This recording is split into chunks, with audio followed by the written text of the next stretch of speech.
কারণ ওটাই ছিল বড় বিশ্বাস।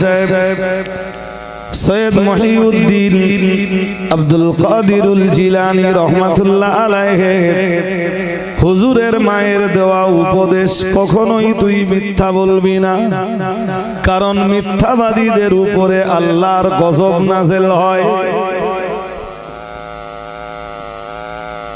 মিথ্যাবাদীদের উপরে আল্লাহর লানাত নাযিল হয়। হতে পারেন তিনি সাধারণ কোন মানুষ, হতে পারেন তিনি মসজিদের ইমাম কিংবা মুয়াজ্জিন, হতে পারেন তিনি আলেম নামে পরিচিত কোন ব্যক্তি, অথবা হতে পারেন এ সমাজের স্টেজ মাতানো কিছু বক্তা। নিজের প্রভাব প্রতিপত্তি ঠিক রাখতে যে যদি মিথ্যার আশ্রয় নেন, লানাতুল্লাহ, আল্লাহর লানাত থেকে তিনি কখনোই নিষ্কৃতি পেতে পারেন না।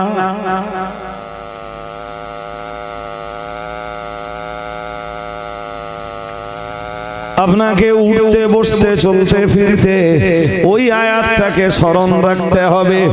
সূরা আলে ইমরানের আয়াত নাম্বার 61 মহান আল্লাহ জানিয়েছেন, লানাতাল্লাহি আলাল কাযিবিন।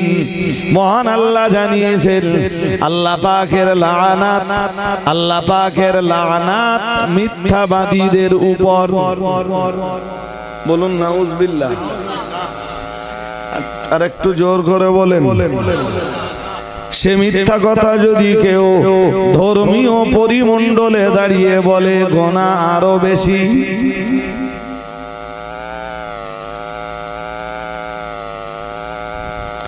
ধর্মীয় চত্বরে দাঁড়িয়ে যদি কেউ মিথ্যা বলে, গুনাহ তখন কম হয় না বেশি?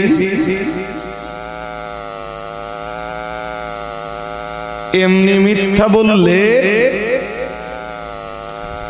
মিথ্যা বললে যদি আল্লাহর লানাত হয়, তাহলে আপনাকে মুখস্থ রাখতে হবে, আপনাকে মুখস্থ রাখতে হবে কথা যে ধর্মীয় পরিমণ্ডলে দাঁড়িয়ে মিথ্যা বললে আল্লাহ পাকের লানাত, আল্লাহ পাকের লানাত তার উপরে আরো কি কথা বলেন, বলুন। এর সুনির্দিষ্ট ব্যাখ্যা রয়েছে ভাই, কিন্তু সেই ব্যাখ্যা আমি কতটা দিতে পারবো আর আপনাদেরকে কতটা বোঝাতে পারবো আমি জানি না। একটা হাদিস বলি, একটা দুটো হাদিস শুনলে বিষয়টা আপনাদের ব্রেনে ঢুকে যাবে। হাদিস শরীফে এসেছে, রাসূল করিম সাল্লাল্লাহু আলাইহি ওয়াসাল্লাম বলেছেন, এটা মুসলিম শরীফের মুকাদ্দিমা। এখানে একটি হাদিস এসেছে, হযরত মুগীরা ইবনে শুবা রাদিয়াল্লাহু তাআলা আনহু বর্ণনা করেন, প্যারা নবী মুহাম্মদুর রাসূলুল্লাহ সাল্লাল্লাহু আলাইহি ওয়াসাল্লাম জানিয়েছেন, ইন্না কাদিমান আলাইয়া লাইসা আলাকা কাদিবিন আলা লাইসা কাকাদিবি আলা আহাদিন ও কামা ক্বালা আলাইহিস সালাম। প্যারা নবী মুহাম্মদুর রাসূলুল্লাহ সাল্লাল্লাহু আলাইহি ওয়াসাল্লাম জানিয়েছেন, ও সাহাবীরা মনে রাখো, ইন্না কাদিমান আলাইয়া লাইসা কাকাদিবি আলা আহাদিন ও কামা ক্বালা আলাইহিস সালাম। রাসূলুল্লাহ জানিয়েছেন, আমার উপরে মিথ্যা আরোপ করাটা দুনিয়ার অন্য কোন সাধারণ মানুষের প্রতি মিথ্যা আরোপ করার মতো নয়।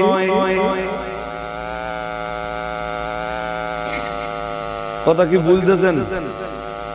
কেউ আমার উপরে মিথ্যা আরোপ করলো, তো তার এই মিথ্যা আরোপ করাটা দুনিয়ার কোন সাধারণ মানুষের বা অন্যদের প্রতি মিথ্যা আরোপের মতো নয়।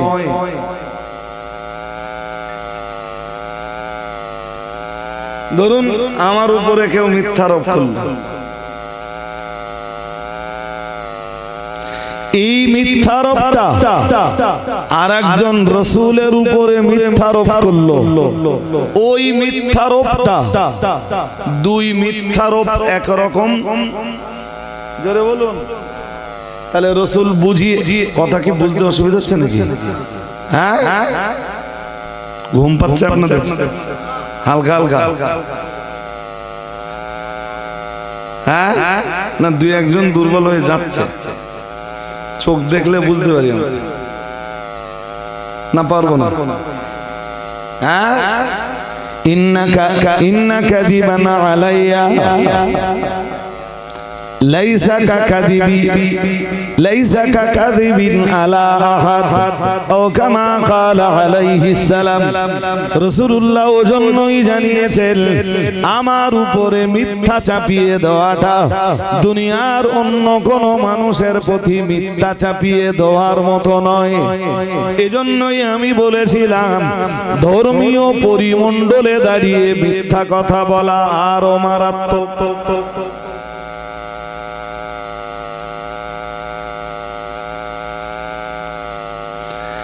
আরো মুসলিম শরীফের মুকদ্দিমায় আরো হাদিস রয়েছে, রাহমাতুল লিল আলামিন জানিয়েছেন মান কাযাবা আলাইয়া মুতাআম্মিদান। এটা আলেমদের কাছে এর আগেও আপনারা শুনেছেন, আল্লাহ পাকের রাসূল জানিয়েছেন মান কাযাবা আলাইয়া মুতাআম্মিদান। আল্লাহ পাকের রাসূল জানিয়েছেন কেউ যদি আমার উপরে মিথ্যারোপ করে, মান কাযাবা আলাইয়া মুতাআম্মিদান, ইচ্ছাকৃতভাবে কেউ যদি আমার উপরে মিথ্যারোপ করে, রাসূলুল্লাহ জানিয়েছেন ফালিয়াতাবাওয়া মাকআদাহু মিনান নার আও কামা ক্বালা আলাইহিস সালাম। সে তার প্রতি দুনিয়াতে আল্লাহর লানাত যা হবে তো হবে। আর আল্লাহ পাকের রাসূলের পরে আরো বলেছেন, নবী আমার বলেন ফালিয়াতাবাওয়া মাকআদাহু মিনান নার।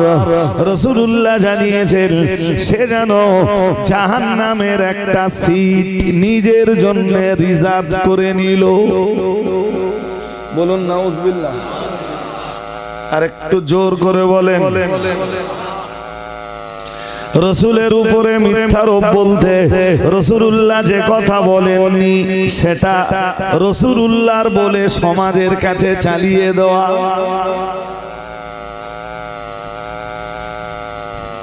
মন অন্যদিকে দিলে হবে না, মোটরসাইকেল যাবে, মোটরসাইকেল দুইটা যাবে ভাই, রাস্তা তো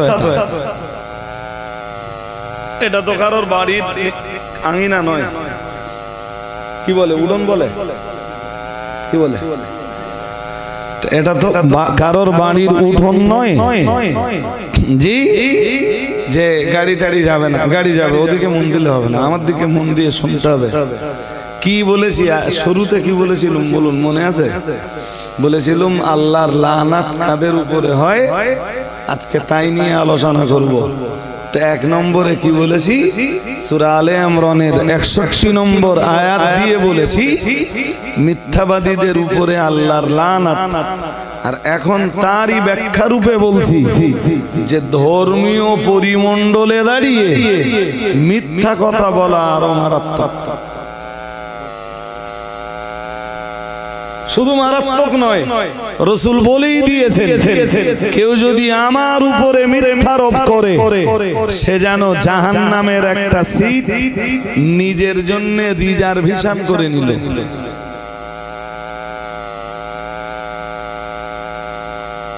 জনগণকে মাতানোর জন্য কেউ যদি নিজের বানোয়াটি গল্পগুলো রাসূলুল্লাহর বলে চালিয়ে দেয়, অথবা এমন ওয়াজ করলো, ওয়াজ করার সময় বলল, হাদিস শরীফে এসেছে ওয়াজ করার সময় বলল নবী আমার জানিয়েছেন, সুর দিয়ে বলল, জনগণ তাতে মেতে উঠলো। জনগণ তাতে যতই মাতুক, এ হুজুরকে মনে রাখা দরকার, হুজুরের জন্য জাহান্নামের সিট আর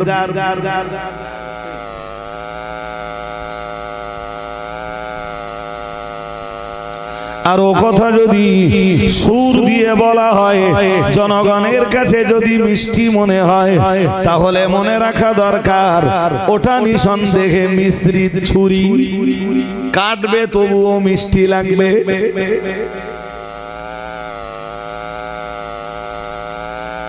চলছে তো এভেলেবেল সুর দিয়ে হাদিস নয়, অথচ হাদিস বলে চালাচ্ছে। আবার মোটরসাইকেলের দিক দেখে, মন এক চিন্তা বাইরে গেলে হবে না, গভীর মনে আমার কথা শুনতে হবে। জি হাজিরিনে মজলিস, মনে রাখুন ওয়াজ লম্বা হয়ে যাবে, যত বলবো আপনারা ততই শুনবেন, কিন্তু ওয়াজের লাস্ট স্টপিস তো একটা রয়েছে। মহান আল্লাহ কোরআনুল কারীমের 28 পারা সূরাতুস সফের ভিতরে জানিয়েছেন, 28 পারা একটা সূরা রয়েছে, সূরাটার নাম সূরাতুস সফ। এই সূরাটার আমি দেখে দেখেই বলছি, মহান আল্লাহ জানিয়েছেন এই সূরাটার 7 নম্বর আয়াতে মহান আল্লাহ জানিয়েছেন, ওমান আযলামু মিম্মান ইফতারা আলাল্লাহিল কাযিব। মহান আল্লাহ জানিয়েছেন ওই ব্যক্তি অপেক্ষা বড় জালিম আর কে আছে? মিম্মান ইফতারা আলাল্লাহিল কাযিব, যে মানুষটি আমার আল্লাহর উপরে মিথ্যারোপ করে, আল্লাহর উপরে কোনো মিথ্যারোপ করে, সেই মানুষটার চাইতে বড় জালিম আর কে আছে?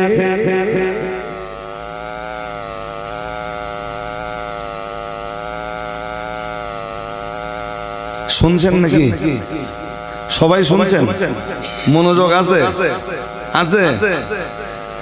তাহলে আল্লাহর ভাষায় সেই মানুষটাই বড় জালিম, সেই মানুষটাই আকাশের নিচে আল্লাহর জমিনের উপরে সব চাইতে বড় অত্যাচারী, যে আল্লাহর নামে কোন জিনিস মিথ্যারোপ করে। আল্লাহ বলেননি গো, অথচ বলবার সময় বলে কোরআনে আছে। এর চাইতে বড় জুলুম আর কিছুই হতে, জোরে বলেন।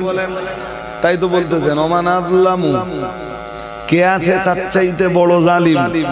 মিম্মান ইফতারা আলাল্লাহিল কাযিব, যে আল্লাহর উপরে মিথ্যা রচনা করে। আল্লাহর উপরে কি করে? তার চেয়ে বড় জালিম আর কেউ? জোরে বলুন। আমি এত কথার সার কথায় ওটাই বলেছিলাম যে ধর্মীয় পরিমণ্ডলে দাঁড়িয়ে, ধর্মীয় আঙিনাতে দাঁড়িয়ে, এই জাতের স্টেজে দাঁড়িয়ে কিংবা মসজিদের মেহরাবে দাঁড়িয়ে মিথ্যা কথা বলাটা আরো মারাত্মক।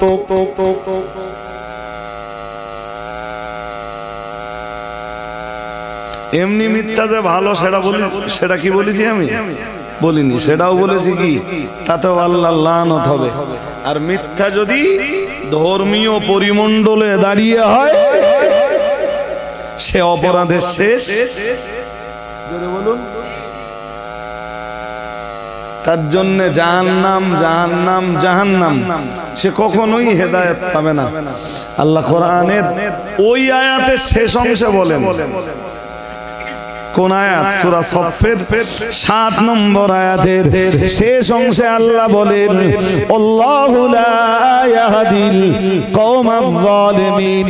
মহান আল্লাহ জানিয়েছেন, আর আল্লাহ কখনোই জালিম সম্প্রদায়কে হেদায়েত দেন না।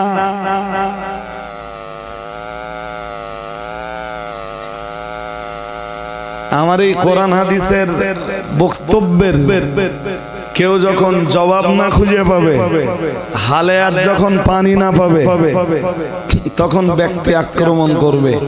ব্যক্তি আক্রমণ ছাড়া আর কোন রাস্তা তাই চলছে দেশ জুড়ে।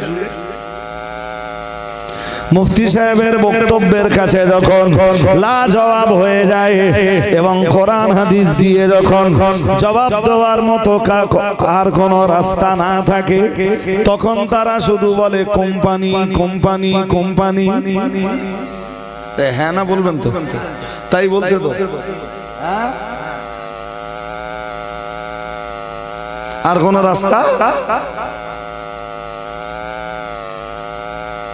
নেই। এখন ব্যক্তি আক্রমণ ছাড়া সেকেন্ড কোনো ওয়ে ওপেন নেই।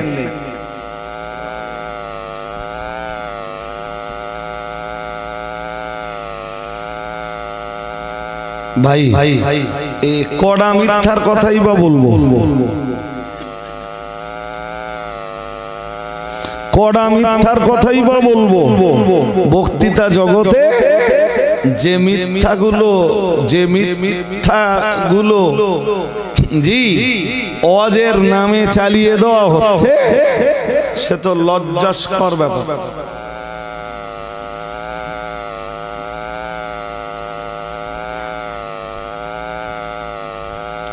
নাম করে করে বলা হচ্ছে যে নাম ধরে ধরে এদের এদের এদের এরা এরা এরা, কেউ ইমানদার না। তোমার কাছে আল্লাহ কি ইমান মাপার যন্ত্র পাঠিয়েছেন? কথা বলেন, বলবেন তো? তোমার কাছে আল্লাহ ইমান পরিমাপ করার যন্ত্র পাঠিয়েছেন?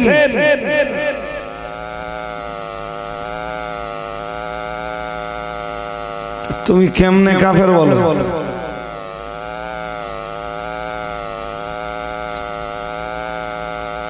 কেমনে মুনাফিক বলো?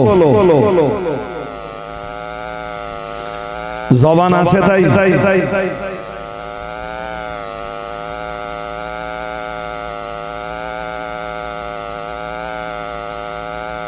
জবান আছে তাই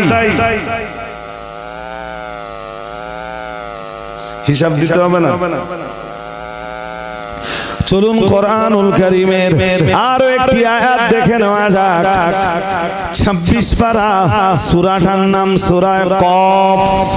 মহান আল্লাহ জানিয়েছেন 26 পারা সূরা কফের এটা 18 নম্বর আয়াত।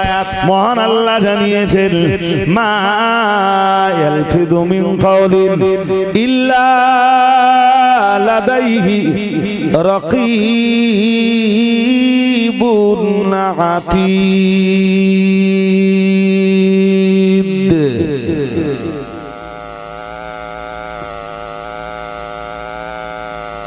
মা ইয়ালফিযু মিন কাওলিন ইল্লা লাদাইহি রাকীবুন আতীদ। মহান আল্লাহ জানিয়েছেন মানুষের জবান দিয়ে যে ভাষাগুলো বার হয়, সংরক্ষণকারী ফেরেশতারা সেটাকে রেকর্ড করে রেখে দেয়। কি করে রেখে দেয়? তাহলে আমি চোলপুরে এসে আমার মন যেটা চাইবে সেটাই আমি চোলপুরের মানুষদের বলে যাব। এ অধিকার শরীয়ত আমাকে, জোরে বলুন। চোলপুরে এসে আমি কারোর প্রতি ব্যক্তি আক্রমণ করব, এ অধিকার ইসলাম আমাকে। চোলপুরের স্টেজে আমি কারণ নামে মিথ্যা অপবাদ দিয়ে বাড়ি চলে যাব, এ অধিকার ইসলাম আমাকে। জোরে বলুন।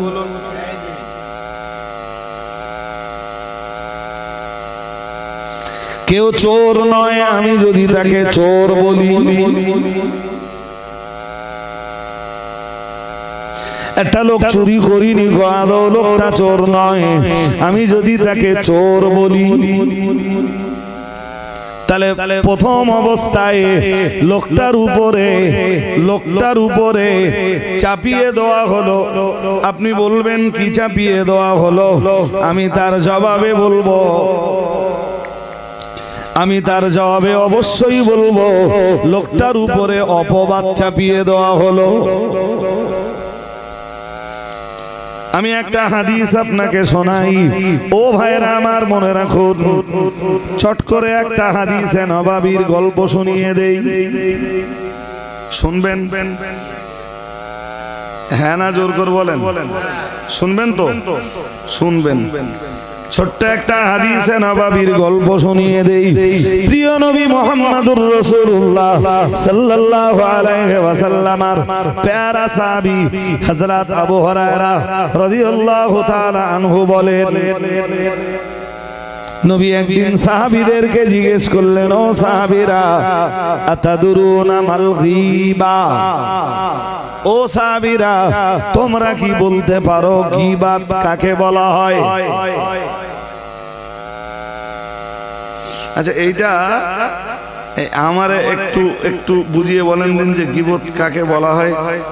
একজন যে কেউ যে ভালো বলতে পারবেন একটু বলুন, গীবত কাকে বলে এটা একটু বলবেন। হাদিস থেকে আমার কাছে জবাবটা নেওয়ার আগে একটু বলুন দিন গীবত কাকে বলে। হ্যাঁ হয়নি, হ্যাঁ হয়নি। এইটা গীবতের অ্যাপ্রোপ্রিয়েট সংজ্ঞা নয়।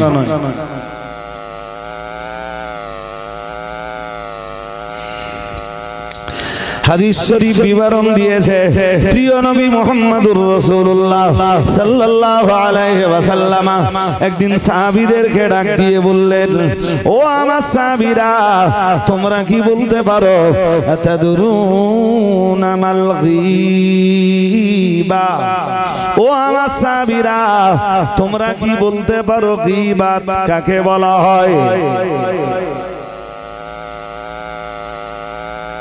সাহাবীরা বললেন, কালু আল্লাহু ওয়া রাসূলুহু আ'লাম, ইয়া রাসূলুল্লাহ ইয়া হাবিবাল্লাহ হুজুর গীবত কাকে বলা হয় আমরা কেমনে বলবো? এটা তো আল্লাহ এবং তার রাসূল ভালো জানেন। আর একটু মন খুলে বলেন। চার দোকানে বসে বসে চা খাচ্ছে আর বলছে রজব আলী সাহেব কাইম সাহেবরা আসে আর লোকের নামে গীবত করে দেয়। চার দোকানে বসে চা খাচ্ছে আর বলছে।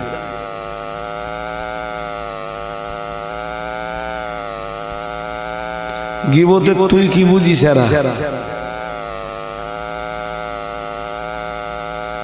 তুইও বুঝিস নে, তুই যে হুজুরের পেছনে আসিস তোর হুজুরও গীবত বোঝে না। ঘুম পাচ্ছে নাকি আপনাদের? হ্যাঁ, তাহলে মাথা তুলে বসুন আর আমার দিকে চোখ চেয়ে বসুন। ওটা বলো সিস্টেম না, বসে থাকবেন। আমি যদি এইভাবে ওয়াজ করি আপনাদের অসুবিধা হয় না? হয় না? আরে হ্যাঁ না বলবেন তো।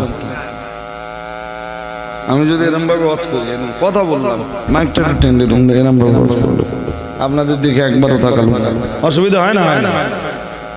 তাহলে আপনারা কেন বোঝেন না? শ্রোতারা এমভাবে বসে থাকলে বক্তাদের ওরকম অসুবিধা।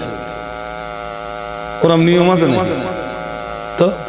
একটা মজলিসে বসার একটা কি আদব আছে। সাহাবীদেরকে রাসূল বললেন, ও সাহাবীরা আতাদরুনা মাল গীবা, তোমরা কি বলতে পারো সাহাবারা গীবাত কাকে বলা হয়? সাহাবীরা বললেন, আল্লাহু ওয়া রাসূলুহু। ক্বালু আল্লাহু ওয়া রাসূলুহু আ'লাম, ইয়া রাসূলুল্লাহ ইয়া হাবিবাল্লাহ হুজুর আমরা কেমনে বলবো আপনি বলে দেন। আল্লাহ এবং তার রাসূল এ ব্যাপারে সম্যক অবগত। ইয়া রাসূলুল্লাহ ইয়া হাবিবাল্লাহ হুজুর আমরা বলবো না, আপনি বলে দেন। নবী এবারে বলবেন গীবত কারে বলে। আল্লাহ পাকে নবী বললেন, যিকরুকা আখাকা বিমা ইয়াকরাহ আও কামা ক্বালা আলাইহিস সালাম। প্যারা নবী মুহাম্মদুর রাসূলুল্লাহ সাল্লাল্লাহু আলাইহি ওয়াসাল্লাম বললেন, যিকরুকা আখাকা তোমার ভাইয়ের কোনো আলোচনা, এমন আলোচনা বিমা ইয়াকরাহ যেটা তোমার ভাইয়ের কাছে অপছন্দনীয়। ওর নাম গীবাত। বোঝেননি কথা? বুঝলেন কি? বোঝেননি? হাদিসে যেমন এসছে আমি তখন বলে দিয়েছি। এবার যদি আরো আরেকটু বুঝতে হয় তাহলে আমার কাছে ব্যাখ্যা নিতে হবে। আবার একবার বলছি, ট্রাই করুন। যিকরুকা আখাকা বিমা ইয়াকরা।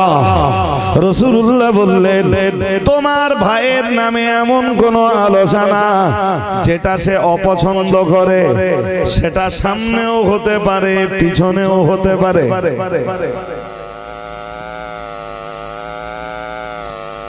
এবার কি বুঝলেন? হ্যাঁ না বলতে হবে।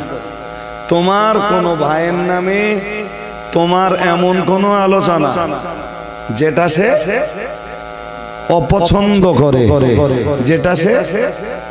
যেটা তার কাছে অপছন্দনীয়, তুমি সামনে বললে কিন্তু লোকটা অপছন্দ করলো, ও গীবত। তুমি পিছনে বললে, পরে লোকটা শুনলো, লোকটা অপছন্দ করলো, ওটাও কি?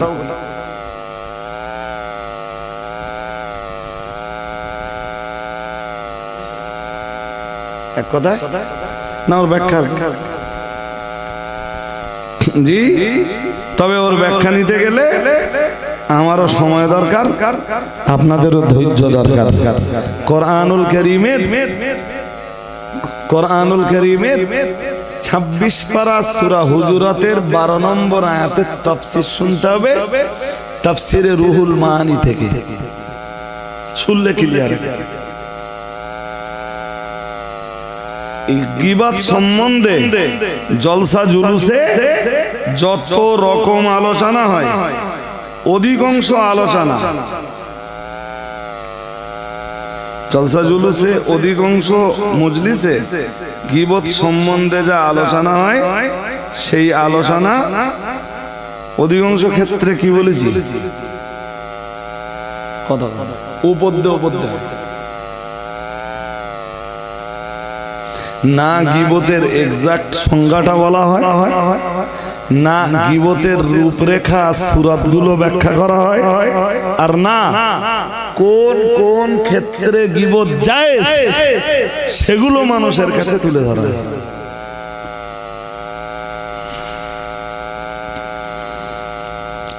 আল্লাহ পাকের নবীর একজন সাহাবী রাসূলকে জিজ্ঞেস করলেন, ইয়া রাসূলুল্লাহ, ইয়া হাবিবাল্লাহ, হুজুর আরাআইতা ইন কানা ফি আখি মা আকুল। ইয়া রাসূলুল্লাহ, ইয়া হাবিবাল্লাহ, হুজুর আমার যে ভাইয়ের ব্যাপারে আমি কথা বলছি, আমার ওই ভাইয়ের ভিতরে যদি ওই দোষটা থাকে, তখনও কি সেটা গীবত?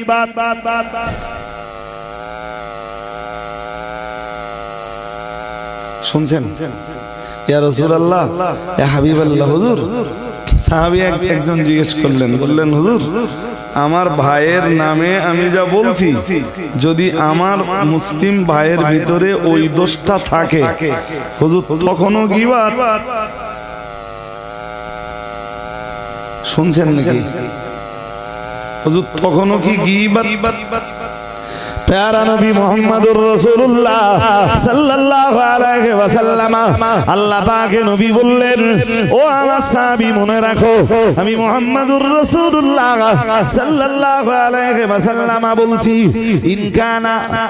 ইন কানা ফি আখিহি মা তাকুলু ফাকাদ ইগতাবতাহু আও কামা ক্বালা আলাইহিস সালাম।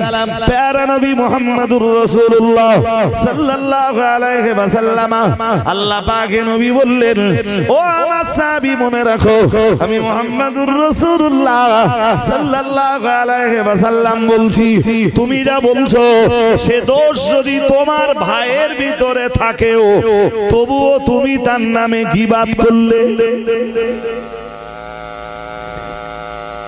তুমি যা বলছো সে দোষটা তোমার ভাইয়ের ভিতরে আছে, তারপরেও সেটা কি? জোর করে বলেন। তারপরেও তার নাম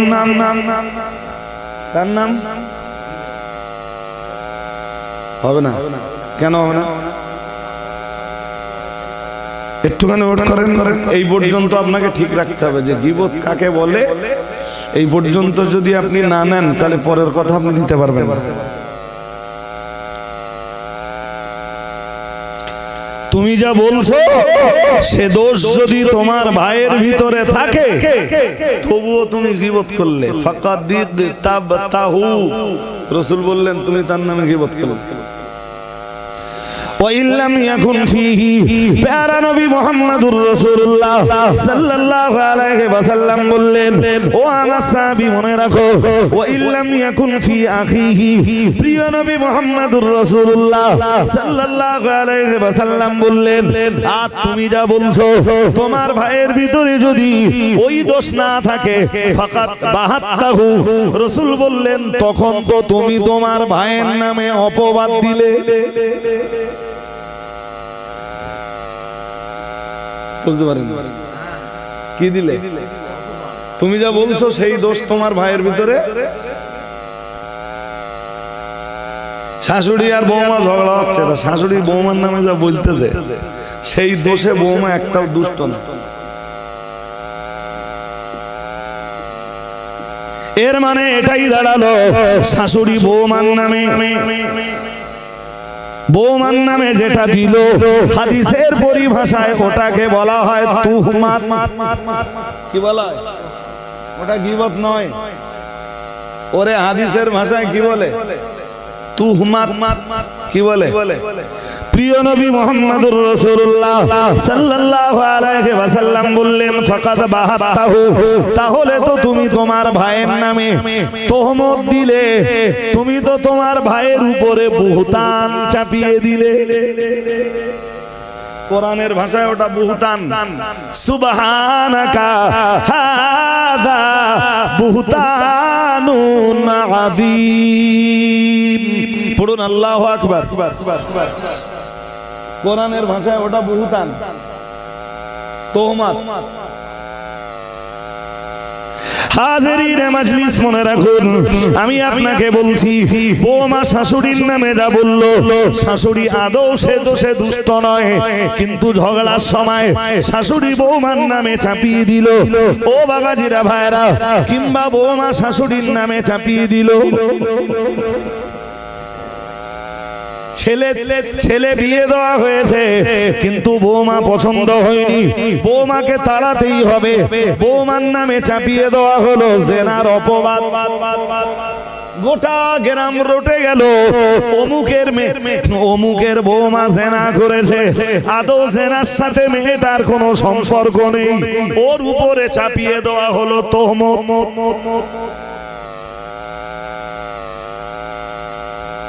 শরিয়াতে তোহমতের শাস্তি বলো মারাত্মক।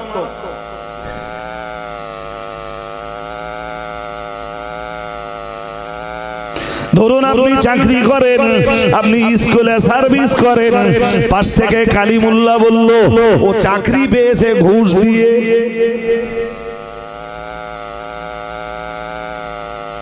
শুনছেন? হ্যাঁ, আদৌ ও চাকরিতে ঘুষের কোন নামগন্ধ নেই। কালিমুল্লাহ ওর উপর যেটা দিলে ওর নাম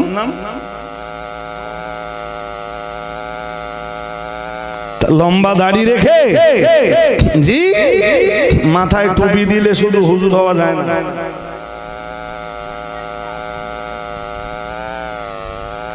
মুফতি সাহেব জামিয়া রহমানিয়া চালাচ্ছেন, চুলপুরের তিনটে ছেলে এক জায়গায় দাঁড়িয়ে বলল, কাইয়ুম সাহেব অজ করে টাকা চায় না, জামিয়ার জন্য লোকে দান করে সেই টাকা মেরে মেরে খায়, অথচ টাকা মারা কাটার সঙ্গে মুফতি সাহেবের কোনো সম্পর্ক নাই। এর মানে এটাই দাঁড়ালো ওই ছেলে তিনটি মুফতি সাহেবের নামে চাপিয়ে দিল, যেটা ওর নাম। জোরে বলুন, নাম তোহমত। গীবত আর তোহমত এক নয়। ও ভাইরা আমার, চোলপুরের মানুষেরা মনে রাখুন, আরবিতে আর একটা শব্দ রয়েছে, তার নাম নামিমাত। আমার দেশের কিছু হুজুর রয়েছে, তারা মনে করে যেটাই গীবাত সেটাই তোহমাত, সেটাই নামিমাত নয়। গীবাত আলাদা, তুহমাত আলাদা, নামিমাত আলাদা। বুঝবার জন্য দরকার লেখাপড়া। হাজিরিনে মাজলিস মনে রাখুন, নামিমাত হলো হাদিস শরীফ বিবরণ দিয়েছে প্যারা নবী মুহাম্মদুর রাসূলুল্লাহ সাল্লাল্লাহু আলাইহি ওয়াসাল্লাম দুইটা কবরের মাঝখান দিয়ে যাচ্ছিলেন। যেতে যেতে যেতে যেতে রাসূলুল্লাহ বললেন ইন্নাহুমা লা ইউআযাবান। রাসূলুল্লাহ বললেন দুইটা কবরেই আযাব চলছে। আল্লাহ পাক নবী একটা কবর দেখিয়ে বললেন লা ইয়াস্তানজিহু মিন বাউলিহি। রাসূলুল্লাহ একটা কবর দেখিয়ে বললেন এই কবরবাসীর শাস্তি হচ্ছে লোকটা পেশাবের ছিটা থেকে পরহেজ করত না। আর একটা কবর দেখিয়ে বললেন ফাকানা, আল্লাহ পাক নবী বললেন কানা ইয়ামশি বিন নামিমাত। রাসূলুল্লাহ বললেন সে আল্লাহর জমিনে নামিমাতের গুনাহ করত। কিসের গুনাহ? এক কবর দেখিয়ে বললেন এই কবরে আযাব হচ্ছে, এই কবরে আযাব হচ্ছে। জানো সাহাবীরা লোকটা পেশাবের সিটা থেকে পরজ করত না। আর একটা খবর দেখিয়ে রাসূলুল্লাহ বললেন আল্লাহর জমিনে লোকটা নামিমাতের গুনাহ করত। কিসের গুনাহ? আরে জোর করে বলো না। কিসের গুনাহ? নামিমাতের গুনাহ। কিসের গুনাহ? নামিমাতের গুনাহ। নামিমাত হলো কালিমুল্লাহ। মনে করুন কালিমুল্লাহ আমার কাছে যা শুনলো মসজিদের ইমাম সাহেবের সাথে লাগিয়ে দিল, তাতে কিছু ঘাটাবাড়াও করলো, করে মসজিদের ইমামের সাথে লাগিয়ে দিল। আর ইমাম যা বললো আবার আমার সঙ্গে এসে লাগিয়ে দিয়ে দুজনার ঝগড়া বাঁধিয়ে দিল। এর নাম নামিমাত। বুঝতে অসুবিধা হচ্ছে? জোর করে বলে না। তাহলে গীবাত, তোহমত এবং নামিমাত এক জিনিস না আলাদা জিনিস? নামিমাতকে বলা হয় চুগলি। কি বলে? আরে জোর করে বলবেন তো, এত স্লো কেন আপনারা? নামিমাতকে বলা হয় চুগলি। আর এই কাজ যারা করে ওদেরকে বলা হয় চগলখোর। কি বলে? যদিও ও জিনিস খাওয়া যায় না। বুঝতে পারেননি? যদিও ও জিনিস। ও ভাইরা আমার মনে রাখুন, তাহলে আপনাদেরকে গীবাত বোঝাতে পেরেছি। এরপরে তোহমাত কাকে বলা হয় সেটাও বোঝাতে পেরেছি। এরপরে যেটা বোঝাতে পেরেছি তার নাম হলো নামিমাত। ও বাবাজিরা ভাইরা, এখন এই যদি হয় গীবতের সংখ্যা, এই যদি হয় গীবতের রূপরেখা, হাদিস অনুযায়ী এটাই যদি হয় গীবাতের সূরাত, তাহলে বাঁচবার রাস্তাটা কোথায়? ও বাবাজিরা ভাইরা, এই জন্য সূরা হুজুরাতের 12 নম্বর আয়াত, 26 পারা সূরা হুজুরাতের 12 নম্বর আয়াতে মহান আল্লাহ জানিয়েছেন ইয়া আইয়ুহাল্লাযীনা আমানু জতানিবু কাসীরাম মিনায-যন্নি ইন্না বা'দায-যন্নি ইসমুন ওয়া লা তাজাসসু ওয়া লা ইয়াগতাব বা'দুকুম বা'দা আইয়ুহিব্বু আহাদুকুম আইয়াকুলা লাহমা আখিহি মাইতান ফাকারিহতুমুহু ওয়াত্তাকুল্লাহ।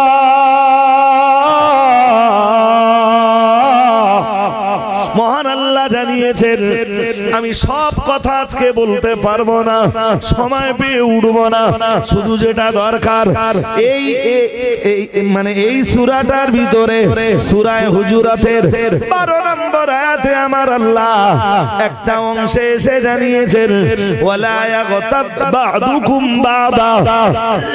মহান আল্লাহ বললেন একজন যেন অন্য জনের নামে গীবাত না করে। কি না করে? সামলে যান।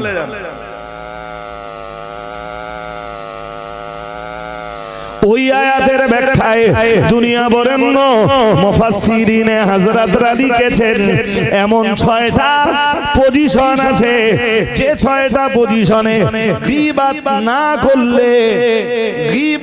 না করলে আদালত প্রতিষ্ঠিত হবে না, হক প্রতিষ্ঠিত হবে না, ইনসাফ প্রতিষ্ঠিত হবে না।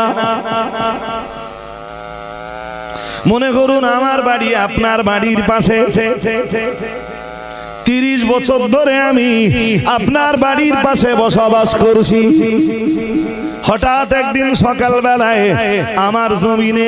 আমার জমির সীমানার ভিতরে 5 হাত আপনি ঢুকে পড়েছেন। কোদালওয়ালারা আছে, রাজমিস্ত্রিরা আছে, কি ব্যাপার না আপনি আপনার জমিতে পাঁচিল দেবেন, আমার জমিনের সীমানায় ঢুকে পড়েছেন 5 হাত। আপনার চাইতে আমি টাকায় দুর্বল, শক্তিতে দুর্বল, পাওয়ারে দুর্বল, ক্ষমতায় দুর্বল, সব জায়গায় দুর্বল। লড়াই আপনার সঙ্গে আমি করতে পারবো না। আমি যে বললাম ভাই, হঠাৎ আমার জমির সীমানার ভিতরে 5 হাত আপনি ঢুকে পড়েছেন, আপনি বললেন এ জমি আমার, আমি পাঁচিল দিবই, কোন শালা আটকে দেয় দেখে নেব। আমি বললাম 30 বছর ধরে আমি বসবাস করছি, এটাই আমার জমিনের সীমানা। 5 কাঠা জমির উপরে আমার এই বিল্ডিং, আমার এই বাড়ি 5 কাঠা জমিতে। ঠিক আছে, একটা আমি নেনে অন্তত মাপজোক করে আপনি পাঁচিলটা বানান। আপনার গায়ে শক্তি আছে, দুম করে এত জোরে চড় আমার গালে মারলেন, আমার গাল লাল হয়ে গেল, কানের পর্দা ফেটে গেল, রক্ত বার হলো। এখন শক্তিতে আমি পারবো না, মারামারিতে গেলেও পারবো না। আপনি আমার জমিনের সীমানায় ঢুকেছেন, আমি প্রতিবাদ করেছি, আপনি আমায় মেরেছেন। এ কথা যদি আমি বাইরে যেয়ে বলি, নেতার সাথে বলি, লিডারের সাথে বলি, আপনি খুশি? এটা আপনার কাছে পছন্দ না অপছন্দ? জোর করে বলেন। তাহলে আমি যদি নেতার সাথে, লিডারের সাথে, গ্রামের বিচারপতিদের কাছে না বলি, তাহলে আমি তো ন্যায় বিচার পাবই না। আর যদি বলি তাহলে আপনার কাছে ওটা অপছন্দনীয়, তার মানে গীবত হয় না? হয় না? জোর করে বলেন। তাহলে বললে গীবত হয়, না বললে ন্যায় বিচার প্রতিষ্ঠা। এই জন্য শরীয়তে ব্যাপারে ফতোয়া দিয়েছে, জালেমের জুলুমবাজি বন্ধ করার জন্য গীবত করা শরীয়তে জায়েজ শুধু নয়, শরীয়তে ওয়াজিব, না করলে গুনাহ। আমি বোঝাতে পারি। এখন ওর নামে গীবত না করলে কি, না করলে এত গুনাহ হবে না? ইসলাম তো বলেই দিয়েছে, মহান আল্লাহ জানিয়েছেন তুমি ন্যায় বিচার প্রতিষ্ঠা করো। কোরআনে কথা আছে না নেই? হ্যাঁ, ন্যায় বিচার প্রতিষ্ঠার কথা মহান আল্লাহ বহু জায়গায় বলেছেন। এখন যদি আমি আপনার নামে গীবত না করি, ন্যায় বিচার প্রতিষ্ঠা করার জন্য গীবত যদি না করি, তবে আমার গুনাহ। আর এখানে গীবত করলে কোনো গুনাহ। জোরে বলেন। আমি গ্রামের মাতব্বরদের কাছে গিয়েছিলাম, তারাও ন্যায় বিচার করলো না। এবার আমায় পুলিশের কাছে যেতে হবে না? হবে না? আদালতে যেতে হবে না? হবে না? আপনি যা যা করেছেন আদালতের কাছে, সেগুলো তো আমায় বলতেই হবে। বলবো না? বলবো না? হ্যাঁ, এরকম ক্ষেত্রে গীবত কি? জোর করে বলেন। গীবত জায়েজ।